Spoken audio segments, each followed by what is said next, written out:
2.8, Part 1, Establishment Options. Buying an existing business, buying a new business. An entrepreneur, when starting a business, has some options. And basically, you have three options. Do you set up a new business from scratch? Or do you purchase an existing business? Or do you purchase a franchise? The franchise option we'll be discussing in Part 2. So first of all, we're going to look at a couple of terms. Venture capital, and this is money that you can actually get from people that are wealthy, that want to actually become part owners in your business. And so they might sponsor you with cash to get your business up and running, but they will want to have a share in the profits of your business. So let's have a look then at establishing a business. There might be some favourable conditions for starting a new business. For example, you might have a very unique product. You might have something that is innovative or a new invention, or there could be a gap in the market and thus some demand for your product. When the market has grown and the existing business cannot supply all the customers, there would also be a gap in the market there for you to actually jump in with a new business. So for some entrepreneurs, starting a new business from nothing is just the ultimate challenge. And one of the best times to start a new business is when the market is expanding, when existing businesses can't keep up with the demand, like I said before, when existing businesses are inefficient or providing a poor quality product, then you can jump in with your new business. So there are a number of advantages and disadvantages of starting a brand new business from scratch. So we'll go through some of those and talk about them. So first of all, on the left-hand side, we have advantages, and so you make all the decisions, and so you don't have to worry about anybody else in your business. You can make the decisions for your business. It's less expensive to establish an existing business, so you can actually have lower costs. You can choose the location, you can choose the name. There's no goodwill to pay, which we'll come to in a minute, and no hidden problems from the previous owners. So you also get no hidden problems. You get the freedom to do what you want to do. You can set the pace and the growth and change of the business. And if funds are limited, you can start on a smaller scale. So they're all advantages. Disadvantages include that it's harder to get debt finance without a past record of sales. So if you go to the bank and ask for a loan, they might not give you a loan because there's nothing to say that you will pay that back. There's no past record. It can take a long time to actually reach a point where you call in business studies break even, when you're actually starting to make money. So you've got lots of expenses in setting up your business, and then your profit comes in, and where you are finally making profit is your break-even point. You also need time and energy to recruit and train staff. There's no network of suppliers, and so you have to establish that. There's no goodwill with customers, so people aren't loyal to your business yet.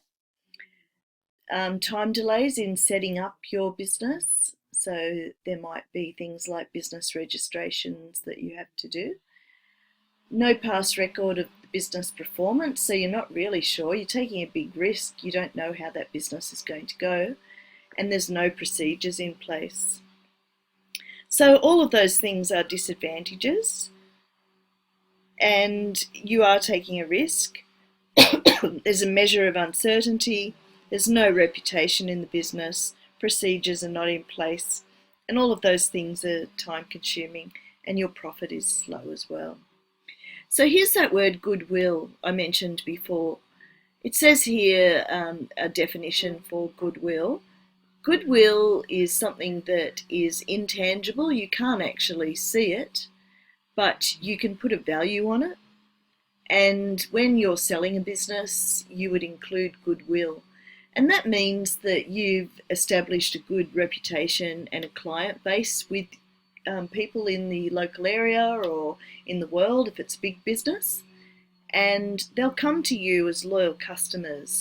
And so that's what we mean by goodwill. So these are some advantages and disadvantages of buying an existing business. It's already operating and everything associated with the business is included in the purchase. So you get the stock, the equipment, the premises, existing customer base, the staff, the location, the reputation and the goodwill. So when buying an existing business, you must know why the business is for sale in the first place. Has it been a struggling business? Make sure that you get into the accounts, have a look at the accounts, get an accountant to look at that for you. What's the goodwill and reputation? Have they overinflated that? It might be that it's not exactly the way it is appearing to be. There could be high future costs, like equipment might be on the way out.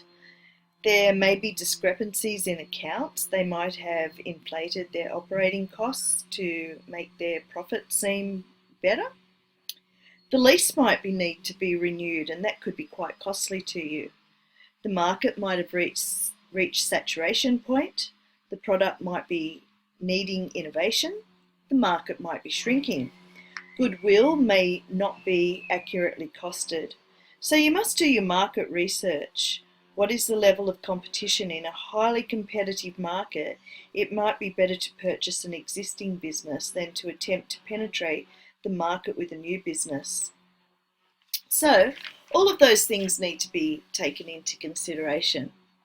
So these are advantages and disadvantages. So you get everything up and running at the minute you walk in and turn the key and off you go. You've got everything there.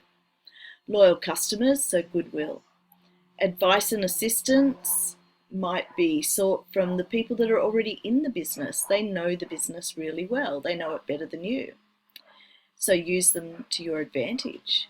Business has already passed through a difficult establishment stage and maybe now in the growth stage of the business life cycle, so that might be good. The total cost is actually known. You know what your outlay is, and you can source funds around that. And it might be easier to obtain because the business is established and might have a great client base. So the disadvantages are that it's a higher cost than establishing your business first. The systems are, they might be inefficient systems and operations can be difficult to change. Existing employees might be resistant to change, and your business might be in the decline stage and difficult to renew. So these are all disadvantages. Existing problems might not be obvious at first, and restrictions in size, procedures and layout. All of those are disadvantages. So here is another table for you to look at with disadvantages. Thank you.